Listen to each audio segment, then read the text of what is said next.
صحیح البخاری کتاب اذان کا بیان، باب غلام کی اور آزاد کے ہوئے غلام کی امامت کا بیان۔ حدیث نمبر 692۔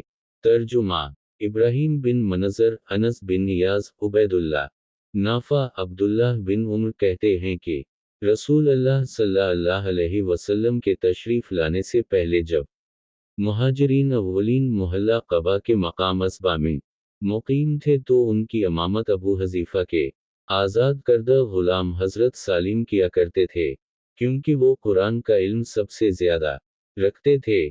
صحیح البخاری کتاب اذان کا بیان، باب غلام کی اور آزاد کیے ہوئے غلام کی امامت کا بیان۔ حدیث نمبر 693۔